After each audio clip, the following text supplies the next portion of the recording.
Hello students, how are you all. आज के इस वीडियो में बात करने वाले हैं सब्जेक्ट वर्ब एग्रीमेंट के बारे में। क्लास 10th का इंग्लिश ग्रामर का इंपॉर्टेंट टॉपिक है सब्जेक्ट वर्ब एग्रीमेंट। देखिए, सब्जेक्ट वर्ब एग्रीमेंट होता क्या है, सबसे पहले इस बारे में जानते हैं। Subject verb agreement refers to the grammatical rule. ये एक तरीके के ग्रामेटिकल रूल होते हैं जिसमें वर्ब जो है वो इसके सब्जेक्ट के साथ में प्रॉपर तरीके से जो है होना चाहिए। ठीक है, प्रॉपर तरीके से होना चाहिए वर्ब इसके सब्जेक्ट के साथ में। ठीक है। एंड अगर आप यहाँ पर देखें, लिखा भी है the verb must agree with its subject in number and person. अब चाहे जो सब्जेक्ट है, चाहे वो नंबर हो या फिर कोई पर्सन हो, सब्जेक्ट जो हो वो या तो नंबर हो या पर्सन हो, लेकिन उसके साथ में जो वर्ब है वो ठीक तरीके से होनी चाहिए। ठीक तरीके से उसमें सब्जेक्ट वर्ब का एक एग्रीमेंट होना चाहिए। यानी कि मान लीजिए एग्जाम्पल के तौर पे, जैसे शी राइट्स अ लेटर। ठीक है, शी राइट्स अ लेटर। तो अब यहाँ पे अगर हम राइट लगा देंगे, ठीक है, एस नहीं लगाएंगे इसमें, तो शी के बाद अगर मैं राइट लगा रहा हूँ, राइट्स नहीं लगा रहा हूँ, तो ये गलत हो जाएगा। यानी कि राइट जो मैंने यहाँ पे वर्ब यूज की है, ओके, तो इसमें एस लगाना जरूरी है, क्योंकि सिंगुलर सब्जेक्ट्स के साथ में सिंगुलर वर्ब्स लगते हैं। ओके, पहला आप यहाँ पर देख सकते हैं कि सिंगुलर वर्ब्स, सिंगुलर सब्जेक्ट्स के साथ में जो है वो सिंगुलर वर्ब ही लगता है। जैसे कि एग्जांपल देखिए, शी राइट्स अ लेटर। तो यहाँ पे शी एक व्यक्ति के बारे में बात हो रही है, और यहाँ पर अगर ये मैंने ही, शी, इट लगाऊंगा तो इसमें एस का यूज करना पड़ेगा मुझे वर्ब के साथ में। तो राइट यहाँ पे वर्ब है तो उसके साथ में एस का यूज कर रहा हूँ। She writes a letter.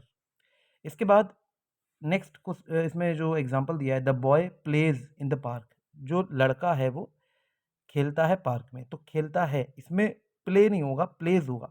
ठीक है, the boy plays in the park. तो सिंगुलर सब्जेक्ट है, बॉय यहाँ पर एक है। ठीक है, इसके बारे में बात हो रही है, प्ले की जगह प्लेज लगेगा, क्योंकि the boy plays in the park इसका सही आंसर है। सिंगुलर सब्जेक्ट के साथ में सिंगुलर वर्ब ही लगेगी। अगर हम प्लूरल सब्जेक्ट देखें तो प्लूरल वर्ब लगेगी। एग्जाम्पल, दे राइट लेटर्स। अब देखिए, लेटर पहले वाले में एक लेटर था, यहाँ पर क्या है, दो लेटर्स या उससे ज़्यादा के बारे में बात हो रही है। They write letters. ठीक है, पहले में अगर आप देखें singular subject take singular verb, अगर इसमें देखें तो शी राइट्स अ लेटर था, एक लेटर के बारे में बात हो रही थी, और यहाँ पे शी था तो राइट्स ही होगा। और यहाँ पर जो टू प्लूरल, यहाँ पे जो नंबर टू है, plural subjects take plural verb, इसमें जो एग्जाम्पल आप देख रहे हैं वो है they write letters. They write letters यानी कि वे लेटर लिखते हैं।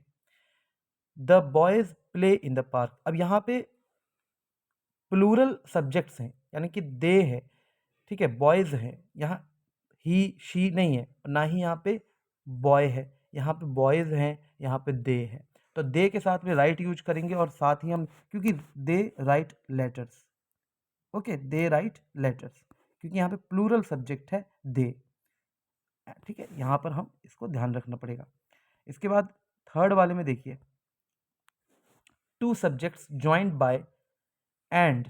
ओके, टू सब्जेक्ट्स, अगर दो किसी किसी दो सब्जेक्ट्स को हम एंड, ए एंड डी के द्वारा ज्वाइन करते हैं तो नॉर्मली प्लूरल वर्ब बनता है। ठीक है, नॉर्मली प्लूरल बनता है। तो एग्जांपल्स, जैसे राम एंड श्याम क्या है, फ्रेंड्स है। Ram and Shyam are friends, इसमें लिखा हुआ है Ram and Shyam are friends. अब राम और श्याम दो हैं यहाँ पे, मतलब राम है और श्याम है, तो दो लोग हैं यहाँ पे, ये फ्रेंड्स हैं। हमने यहाँ पे क्या लिखा, फ्रेंड्स। तो इसमें जो है आर का यूज किया गया है। ठीक है, इसमें क्या यूज किया गया है, आर का यूज किया गया है। क्यों, क्योंकि यहाँ पे दो लोगों की बात हो रही है, दो लोग बन रहे हैं। बट यहाँ पर राम एंड श्याम दो लोग हो गए यहाँ पे। अब जो नेक्स्ट वाला सेंटेंस है वो थोड़ा सा डिफरेंट है। अगर आप देखें, इसमें जो है my brother and I go to school, यहाँ पर, ठीक है, यहाँ पर क्या है, my brother and I go to school, यानी कि यहाँ पे भी दो हैं, प्लूरल वर्ब एक तरीके से बन गया, क्योंकि गोज नहीं लिखा हमने, यहाँ पे गोज नहीं लिखा है। ठीक है, जैसे ना ही हमने जैसे माई ब्रदर गोज नहीं लिखा, ठीक, and I go to school. अब ये जो आई आ रहा है इसको लेकर हम चलेंगे, जैसे my brother and I go to school, तो यहाँ पे इसलिए मैंने गो का यूज यहाँ पे किया है।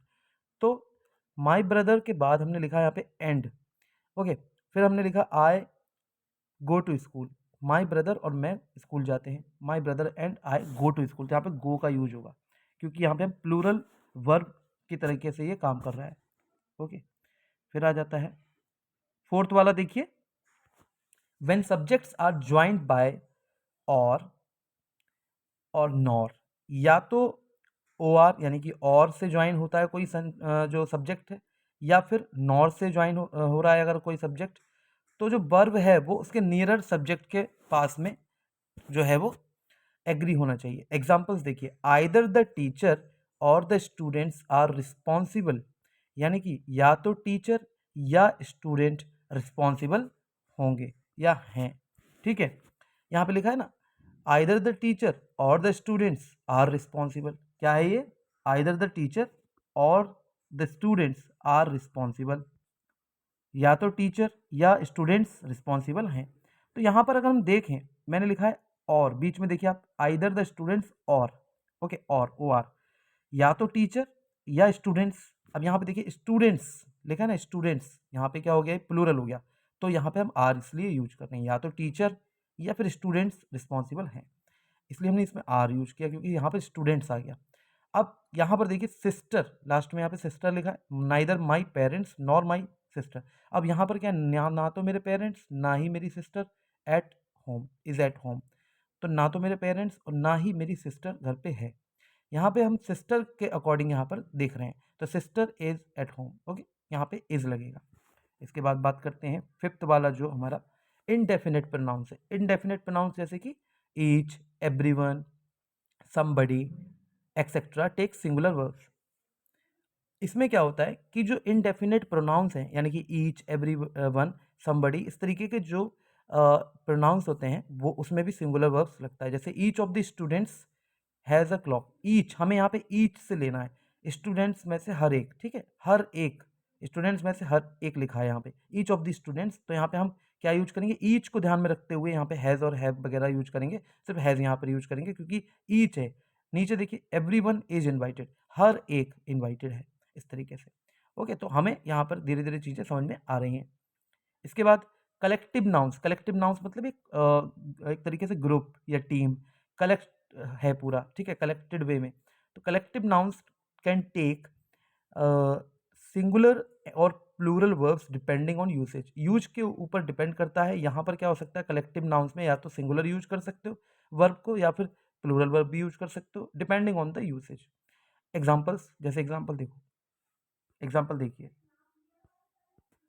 कलेक्टिव नाउंस में देखिए एग्जाम्पल्स हैं, the team is playing well, यानी कि जो टीम है वो अच्छे से जो है वो खेल रही है, the team is playing well, तो इसमें हमने इज का यूज किया।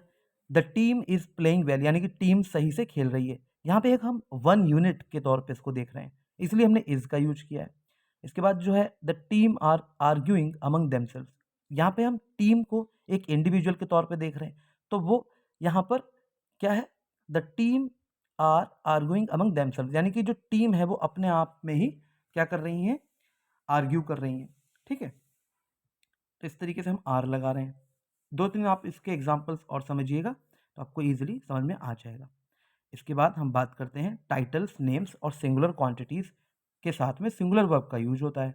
जैसे कि एक बार फिर से देखो, टाइटल्स, कोई भी टाइटल हुआ, कोई भी नाम हुआ, कोई भी सिंगुलर यानी कि सिंगल क्वांटिटीज़ हुई, उसके साथ में हम सिंगुलर वर्ब्स का यूज करेंगे। एग्जाम्पल्स जैसे the United states is a big country, यहाँ पे लिखा है the United states is a big country, यहाँ पे यूनाइटेड स्टेट्स क्या है, एक बड़ी कंट्री है, तो यहाँ पर बताया गया है, तो इसमें इज़ का यूज़ हम करेंगे, ठीक है, क्योंकि यहाँ पे एक नाम है, इसलिए 10 kilometres is a long distance, 10 kilometres, यहाँ पे जैसे कि मान लो ऊपर वाले सेंटेंस में देखो द यूनाइटेड स्टेट्स लिखा है ना, स्टेट्स, ठीक है, तो यहाँ पे हमें फिर भी इसको एक पूरे नाम के तौर पे हमें यहाँ पर इस्तेमाल करना है। जो यहाँ पर सेंटेंस पूरा आप देखिए कैसे इस्तेमाल करना है इस सेंटेंस को, the United states is a big country, यहाँ पे एक नाम है, यूनाइटेड स्टेट्स यहाँ पे क्या है, एक नाम है पूरा, ठीक है, तो हम इसलिए इसको इज़ यहाँ पर इसके आगे क्या लगाएंगे, इज़ अ बिग कंट्री। अब यहाँ नीचे जो सेंटेंस है वो 10 किलोमीटर्स यहाँ पे 10 किलोमीटर्स है ना, एस लगा है, फिर भी यहाँ पे क्या है, एक नेम या एक क्वांटिटीज़ के बारे में बात हो रही है, या टाइटल या नेम्स जो भी है, ठीक है। यहाँ पे 10 किलोमीटर्स, भले ही ये किलोमीटर्स है, लेकिन आर नहीं लगाएंगे यहाँ पे लगाएंगे इज। ओके, एक लॉन्ग डिस्टेंस है।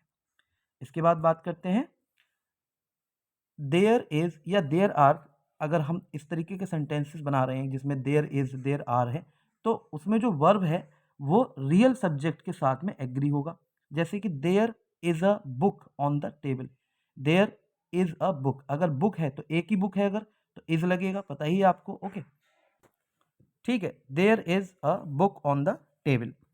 इसके बाद देखिए there are many books on the table. अब यहाँ पे लिखा है मैनी बुक्स। अब देखिए मैनी बुक्स जो है वो एक तरीके से प्लूरल फॉर्म है, यहाँ पर कई सारी बुक्स के बारे में बात हो रही, तो हम यहाँ पर आर यूज़ करेंगे।